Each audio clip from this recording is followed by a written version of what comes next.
मैं national political justice front तरफ से इधर आ गया है। मैं चेयरमैन है।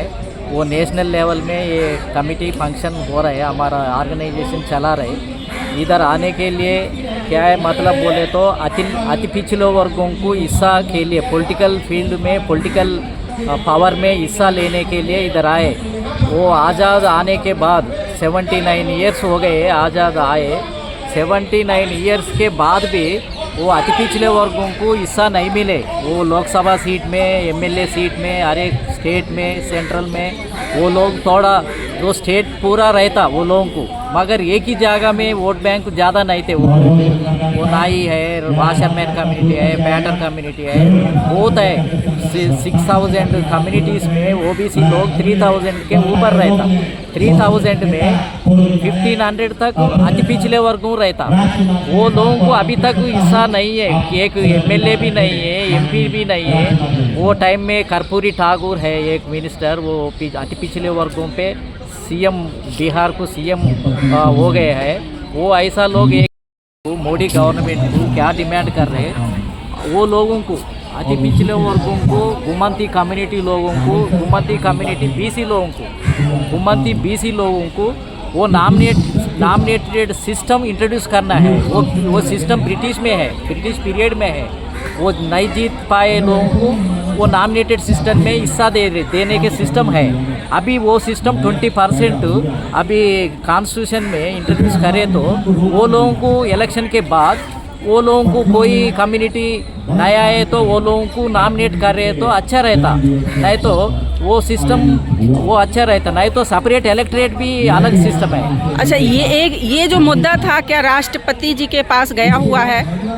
वो अपील तो बहुत बार बहुत लोग, बहुत ऑर्गेनाइजेशन तरफ से सालों से हम दे रहे, अपील कर रहे, कोई एक्शन नहीं हो रहा। एक्शन नहीं है अभी तक, एक्शन तो नहीं अभी है। आप लोगों की मांगे क्या क्या हैं? हम वो कर्पूरी ठाकुर फार्मूला है ब्रिटिश में, बिहार में इम्प्लीमेंट हुआ।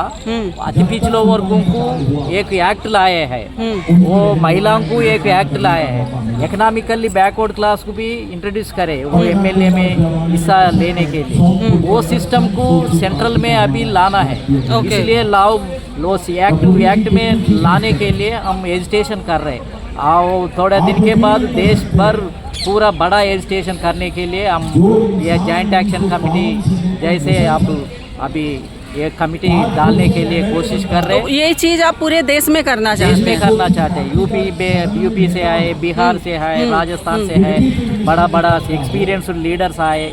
तो लोगों का कैसा सहयोग मिल रहा है आपको? सहयोग अभी मिल रहे हैं ना, अभी बड़ा बीएसपी में काम किया, कांग्रेस में काम किया, समाजवादी पार्टी में काम किया, इतना एक्सपीरियंस पर्सन इधर मिल रहे हैं। ठीक है। ये कमिटी डाल रहे हैं, वो जॉइंट एक्शन कमिटी वो बना के वो नेशनल वाइड मूवमेंट करने के लिए कोशिश कर रहे हैं। पॉलिटिकल जस्टिस होना चाहिए, अब सोशल जस्टिस नहीं है हमारा को, पॉलिटिकल जस्टिस होना चाहिए, असेंबली में होना चाहिए। मैं मैडम से थोड़ा सा बात करना चाहूँगी, आप क्या बोलना चाहती हैं इस सिलसिले में? Potluri Andhra Pradesh national political justice front Andhra Pradesh అధ్యక్షులుగా పనిచేస్తున్నాను. ముఖ్యంగా ఈరోజు జంతర్ మంతర్ ఢిల్లీలో ఒక మార్పు కోసం అన్ని పార్టీలు थोड़ा सा बोलिए। రాజకీయ న్యాయం కోసం, రాజకీయ రిజర్వేషన్ కోసం ఈరోజు జంతర్ మంతర్ దగ్గర మేము పోరాటం చేస్తూ ఉన్నాం. ముఖ్యంగా 80% ఉన్న బీసీలకి అన్యాయం జరుగుతుంది.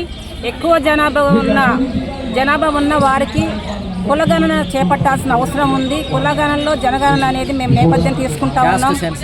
ఓబీసీ అనేది ముఖ్యంగా చూసుకున్నప్పుడు ప్రజాస్వామ్యంలో ప్రతి ఒక్కరికి సమాన న్యాయం జరగాలి. ఆ న్యాయం జరగడం లేదు. న్యాయం కోసం మేము చేస్తూ ఉన్నాం పోరాటం. ప్రతి ఒక్కరూ గొంతు విప్పి అడుగుతూ ఉన్నారు. అందులో భాగంగా ఓబీసీ ప్రత్యేక రిజర్వేషన్ కింద మహిళల రిజర్వేషన్ గురించి మేము మాట్లాడుతూ ఉన్నాం.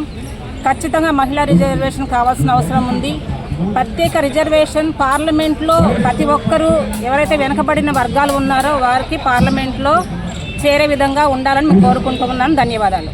वो थोड़ा सा आप एक्सप्लेन कर दीजिए ताकि लोगों को पता चले कि मैम क्या बोलना चाह रही है। मैडम क्या बोले, छोटे में हर एक कम्युनिटीज को हिस्सा होना चाहिए लोकसभा में, असेंबली में। वो इतना आज़ाद आने के बाद इतना साल आए इतना साल में भी नहीं मिले। वो पॉलिटिकल जस्टिस होना चाहिए बोले, इक्वल। ये महिलाओं के लिए कुछ बोल रही हैं, महिलाओं के लिए कुछ बोल रही हैं। महिला रिजर्वेशन कोटा दिए 33%। ओके, वो कोटा में 50% वो ओबीसी महिला को देना चाहिए बोल के डिमांड कर रहे हैं। सेपरेट कोटा, स्पेशल कोटा देना बोल के ये इनकी मांग है। हाँ, 33 में 12% ओबीसी महिला लोगों को देना बोले, वही इक्वालिटी रहता, पॉलिटिकल इक्वालिटी आने को संभावना रहता। इसलिए लड़ने के लिए इधर आए बोल के मैडम एक्सप्लेन करें। चलिए ठीक है, उम्मीद है कि मेरे चैनल के थ्रू जो आपकी मांगे हैं, माननीय ये जो राष्ट्रपति हैं, प्रधानमंत्री हैं माननीय हमारे जो नरेंद्र मोदी हैं, उनके तक आवाज़ जाए और आपकी जो मांगे हैं वो पूरी हों। धन्यवाद। Thank you. मंदिर के पास धरना में जीवा नारगोनी साहब हमारा चेयरमैन जातिया और उमक्का तेलंगाना आंध्र प्रदेश का प्रेसिडेंट कोट एंकन्ना तेलंगाना प्रेसिडेंट, हम लोग सभी इधर आके अभी जो वो विधानसभा में सीट्स बढ़ रहे ना, उसमें लेडीज़ कोटा में लेडीज़ को लेके जनरल सीट में एक कम जात वाले जितना नहीं हो रहे वो लोग से, इसलिए हमारा को जनरल सीट में बीसी रिजर्वेशन होना चाहिए। एससी एसटी की जो कैसे हो रहे वैसा हमारा को बीसी रिजर्वेशन है, तो हमारा बीसी लोग जीतने की चांसेस रहता। ये आपके चैनल के तरफ से राष्ट्रपति की, प्रधानमंत्री मोदी जी की आवाज़ जाना बोल के हम लोग आवाज़ दे रहे। जय बीसी, जय एससी एसटी माइनॉरिटी। चलिए, उम्मीद है मेरे चैनल के माध्यम से आप लोगों की जो आवाज़ है बुलंद हो। जय हिंद, जय भारत। माइग्रेशन कम्युनिटीज को नहीं मिल रहा अभी तक। वो पहले ब्रिटिश पीरियड में नॉमिनेटेड सिस्टम भी है। नॉमिनेटेड सिस्टम किसको दिए? वो कम अति पिछले वर्गों को थोड़ा जनसंख्या लोगों को दे दिया है। वो एक मॉडल है ब्रिटिश पीरियड में। बाद में ये नॉमिनेटेड सिस्टम को निकाल दिया है, वो नया कॉन्स्टिट्यूशन में निकाल दिया है।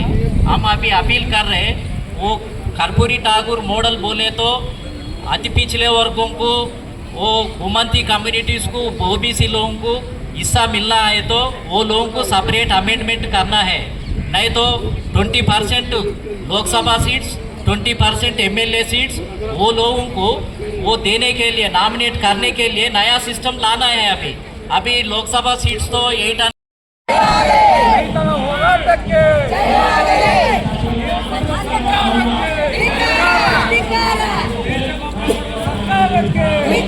क्या है कर्पूरी ठाकुर जो फार्मूला वो क्या है, सामाजिक न्याय समिति रिपोर्ट यह क्या है?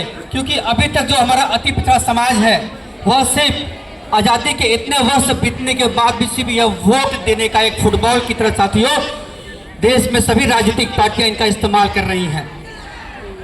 कोई भी राजनीतिक दल इनके हक अधिकार और हिस्सेदारी में कोई बोलता नहीं है। सभी राजनीतिक पार्टियों में कुछ ऐसे समाज के नेता हैं जो समाज के विधायक बने हैं, मंत्री बने हैं, वो सही मायने में अति पिछड़े समाज के अधिकार के लिए दिल्ली सदन के अंदर साथियों रोहिणी कमीशन आए रिपोर्ट की बात नहीं करते। वो कोई कहीं न कहीं, चाहे हमारे उत्तर प्रदेश में डॉक्टर संजय निषाद जी हो, अनुप्रिया पटेल जी हो, ऐसे तमाम जो ओबीसी के हितैषी बनते हैं, वह लोग अति पिछड़े समाज को गुमराह करने का काम करते हैं। और ये जी और इस कार्यक्रम के मुख्य अतिथि माननीय वीरेंद्र प्रताप सिंह जी और तमाम हमारे भारत के हर स्टेटों से आए हुए तमाम प्रतिष्ठित गण, आप सबका मैं आभार प्रकट करते हुए, कि नहीं होनी चाहिए।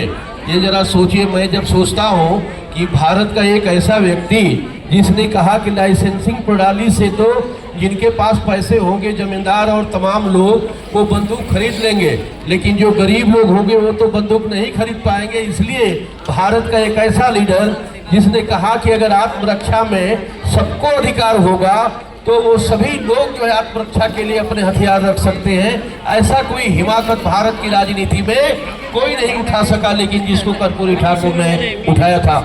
आज हमारे बीच में माननीय वीरेंद्र प्रताप सिंह जी जो अति पिछड़ों दलितों के लिए जो कोशिश कर रहे हैं, वास्तव में निश्चित रूप से एक निरीह और शोषित जो गरीब लोग हैं भारत के अंदर, उनकी आवाज़ उठा रहे हैं। हम इस बात को बिल्कुल गंभीरता से लेते हैं और आईपीएफ जो उन्होंने उसकी आधारशिला रखी थी देश के अंदर। इंडियन पीपुल फ्रंट वास्तव में देश के भारतीय जनता का एक संगठन है जो भारतीय जनता के गरीब समाज को उठाता है।